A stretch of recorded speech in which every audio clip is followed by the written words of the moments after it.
Okey, jumpa lagi. Kita sambung. Okey, sambung untuk dua faktor lagi, iaitu kemunculan golongan intelektual dan pengaruh luar dan serantau. Okey, kita sentuh kemunculan golongan intelektual. Baik. Hasil daripada perkembangan sistem pendidikan, okey, lahirlah golongan intelektual yang mempunyai pendidikan luar. Okey, pendidikan luar negara yang seperti yang mana yang saya sentuh dalam 3 perkara tadi, iaitu berpendidikan Mesir. Okey, yang bawa kepada kemunculan idea gerakan Islah itu. Okey, baik. Antara golongan intelektual yang berpendidikan Timur Tengah, okey, Syekh Al-Hadi. Okey, Syekh Al-Hadi inilah orang yang menggerakkan idea pembaharuan dalam masyarakat. Okey, juga ada beberapa Allahumma salli ala sayyidina Muhammad yang berpendidikan Inggeris, okey, dan Melayu, sepertinya Abdul Kadir Adabi. Okey, Datuk Undang Rembau Abdullah Haji Dahan, Muhammad Yunus Abdullah, Ustaz Abu Bakar Muhammad Zaid. Okey, yang lebih dikenali sebagai dengan nama Ustaz dengan nama Abu Bakar Al-Bakir. Okey, dan juga Ibrahim Haji Yaakob. Nanti cari anak-anak Ibrahim Haji Yaakob, cari apa sumbangan dia kepada tanah Melayu. Okey, baik. Mereka ini adalah golongan pendidikan luar, okey, yang mana mereka ini menggerakkan mereka ini golongan intelektual yang mana mereka ini menggerakkan idea nasionalisme ini dengan menggunakan akbar. Okey, seterusnya juga mereka juga menubuhkan beberapa persatuan yang bersifat sosioekonomi dan berpolitik untuk menjedarkan rakyat tentang nasionalisme. Mereka guna media cetak, mereka guna penulisan kreatif, okey, mereka guna sekolah untuk meneruskan idea nasionalisme. Okey, baik, jangan pening-pening. Okey, walaupun tajuk ni pening. Okey, seterusnya pengaruh luar dan serantau. Okey, pengaruh luar dan serantau, maksudnya di luar tanah Melayu. Okey, baik. Berlaku kebangkitan pan-Islamisme di Empire Utsmaniyah yang mana menyedarkan umat Islam untuk bersatu menentang ancaman luar. Okey, pengaruh gerakan Islah di Mesir tadi ni, okey, menggesa umat Islam untuk melakukan pembaharuan yang progresif. Anak-anak kena tahu, okey, salah seorang sultan ataupun khalifah dalam kerajaan Utsmaniyah yang memberi fatwa agar seluruh umat Islam di satu dunia ini menentang penjajahan bagi mengekalkan Islam yang sebenar. Okey, sebab bila berlakunya penjajahan, selalunya penjajah akan menukarkan agama orang penduduk tempatan yang dijajah. Contohnya Filipina. Filipina asalnya negara Islam tapi dikristiankan oleh Spanyol. Okey, berlakunya proses kristianisasi. Okey, di Filipina. Namun golongan yang kita kenali sebagai Sulu sekarang ini, itulah satu-satunya, okey, daerah wilayah di Filipina yang tidak terpengaruh dengan Kristian. Mereka kekal dengan Islam, namun digelar sebagai kawasan-kawasan panas ataupun kawasan-kawasan penculik, kawasan-kawasan Abu Sayyaf, kita bagi orang panggil kan, kawasan pengganas.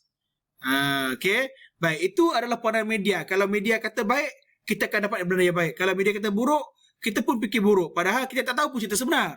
Okey, nak tahu cerita sebenar, kenalah mengkaji. Okey, berat kisah ini, berat. Okey, lain kali kita cerita berkaitan dengan Filipina. Okey, hari ini Tanah Melayu dulu. Baik. Kita terus. Gerakan Islah tadi tu, gerakan Islah ni menggesa umat Islam untuk melakukan pembaharuan yang progresif. Okey, progresif. Maksudnya janganlah memilih benda yang lama. Kena mentang-mentang lah British tak kacau agama Islam, kita pun redha je. Janganlah begitu maksud dia. Okey, kita kena progresif, kena berusaha untuk terus berjaya, tidak berada di tekuk lama. Sebab British ni penjajahan dia nakkan orang Melayu berada di tekuk lama. Kalau ayahnya tukang kebun, okey, pakai parang, anak dia pakai mesin. Gitu je. Tetap juga tukang kebun. Okey, tetap menjadi tukang kebun. Itu British. Kalau ayah nelayan, naik sampan, mungkin anak dia naik bot. Itu aja. Okey? British suka orang yang tidak meningkat. Okey? Sebab dengan adanya orang yang tidak meningkat dalam ilmu pengetahuan ni, so sangat mudah untuk ditipu. Okey? Jangan ambil hati, inilah kerja penjajah suatu ketika dahulu. Okey? Seterusnya, kemunculan Jepun. Okey? Jepun berjaya menjadi sebuah kuasa besar dunia. Bagaimana Jepun boleh berjaya? Okey, bagaimana? Senang aja. Mula-mula dia perang di lawan Rusia, dia menang. Dia lawan China, dia pun menang. Okey, Jepun sangat dahsyat. Negara kecil boleh lawan negara yang besar. Okey, kekuatan Jepun inilah menyebabkan Malaysia pula, menyebabkan tanah Melayu terpengaruh dengan Jepun. Wah, hebatnya Jepun katanya. Boleh lawan negara hebat, negara kuat, menang pula tu. Akhirnya penduduk tanah Melayu mencontohi Jepun. Inilah dia katanya tokoh, inilah yang dikatakan pengaruh luar ni, pengaruh luar. Okey. Baik, sementara itu ada gerakan revolusi Cina, pimpinan Dr. Sun Yat-sen, okay, yang menimbulkan gerakan nasionalisme. Alhamdulillah. Baik, kita dah kenal lah tokoh-tokoh luar negara sebelum ni. Dr. Sun Yat-sen, okay, Hussein Rizal, okay, dan beberapa lagi. Soekarno, dia kalau Indonesia, okay, beberapa lagi. Kita dah kenal nama-nama ini. Mereka ini adalah orang ataupun tokoh luar negara yang berjaya, okey, menentang penjajahan. Okey. Baik. Kalau Dr. Sun Yat-sen tadi mereka berjaya menewaskan kerajaan Manchuria, okey, dan berjaya menubuhkan sebuah negara Republik China. Yang mana sekarang ini itu adalah hasil daripada perjuangan Dr. Sun Yat-sen. Okay. Boleh rujuk balik buku sebelum ini untuk tengok macam mana muka Dr. Sun Yat-sen. Dia agak handsome sebenarnya. Okay. Baik. Baik, kejayaan ini telah membangkitkan kesedaran rakyat di negara kita untuk menentang penjajah. Kita tahu kita boleh menang kalau lawan penjajah. Okay. Cuma kita buat pilihan lah, nak lawan secara kasar ataupun secara sederhana. Sederhana ni menggunakan penulisan lah, maksudnya penulisan, demonstrasi, itu sederhana.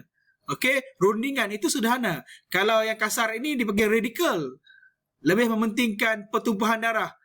Okey, menggunakan pertumpahan darah untuk mencapai kemenangan. Ini boleh juga, tapi dia mengakibatkan kematian lah. Okey, sedangkan kita kalau boleh tak nak orang mati, kita nak orang hidup semua. Okey, begitu. Baik. Kalau di India pula anak-anak, ada seorang tokoh namanya Mahatma Gandhi. Ini pun adalah orang yang menentang British tanpa kekerasan.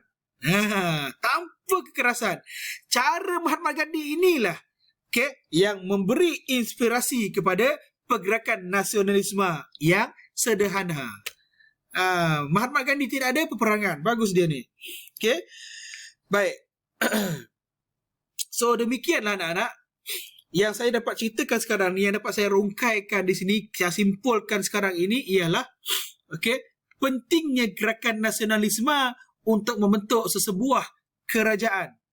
Okey, contohnya sekarang adalah Tanah Melayu. Kalau tiada gerakan nasionalisme di Tanah Melayu, makanya Tanah Melayu tidak akan merdeka pada 1957. Tepatnya 31 Ogos 1957. Okey, semuanya hasil daripada gerakan nasionalisme.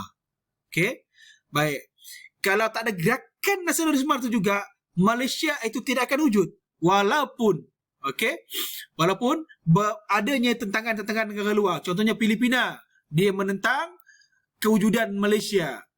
Okey, contohnya juga adalah Indonesia pun menentang kewujudan Malaysia. Tidak mengapa. Okey, tidak mengapa. Semua ini memang cabaran-cabaran untuk mewujudkan sebuah negara yang berdaulat. Okey.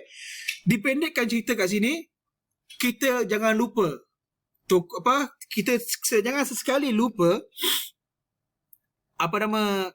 peranan ataupun perjuangan tokoh terdahulu dalam menyemarakkan atau membentuk sebuah kerajaan baru sekarang ini. Okay, jangan lupa. Sebaiknya kita semai dalam diri kita untuk sentiasa ada rasa sayangkan negara. Sebab tanpa perasaan sayang pada negara, kita akan jadi orang yang menjajah negara diri sendiri. Okay, kita akan jadi orang yang membiarkan negara kita dijajah. Okay? Kalau kamu suka dengan media, suka dengan WhatsApp, Facebook semua, tidak mengapa, teruskan. Tapi gunakan segala media ini untuk membangkitkan kesedaran kita semua tentang pentingnya nasionalisme. Okay? Walaupun sekarang tidak nampak imperialisme, tidak nampak penjajahan di tanah Melayu, di Malaysia sekarang ini tidak nampak. Namun, sedanglah anak-anak kita semua masih dalam penjajahan. Mental kita, akal kita, hati kita masih lagi dijajah. Okay? Baik. So, sekian daripada saya untuk hari ini. Semoga segala yang saya curahkan, walaupun tak seberapa ini, sampai ke hati, sampai ke jiwa anak-anak semua. Fikirlah betul-betul, fikirlah masak-masak. Okay, tepuk dada, tanya iman. Okay? Allahumma salli ala Sayyidina Muhammad wa ala ali Sayyidina Muhammad. Okay, kita tutup kelas kita dengan tasbih kifarah dan suratul As. Subhanakallah wa bihamdik, ashhadu an la ilaha illa ant, astaghfiruka wa atubu ilaih. Bismillahirrahmanirrahim. Wal asri innal insana lafihus illa allazina amanu wa amilus salihat wa tawasaw bil haqq wa tawasaw bis sabr. Okay, salam pada mak ayah semua. InsyaAllah petang nanti kalau saya berkesempatan, saya akan bagi kamu latihan. Okay, so ready? Tak faham aja tanya dalam grup. Tanya, jangan berdiam diri. Sebab kalau kamu berdiam diri, kamu takkan dapat apa-apa. Okay, takkan dapat apa-apa. InsyaAllah nanti kembalinya kamu ke sekolah, kita akan terus sambung. Okay, kalau ulang pun mungkin setelah semuanya selesai saya ajar. Okay, saya takkan ulang dulu. Baik anak-anak, InsyaAllah. Assalamualaikum warahmatullahi taala wabarakatuh. Bye-bye.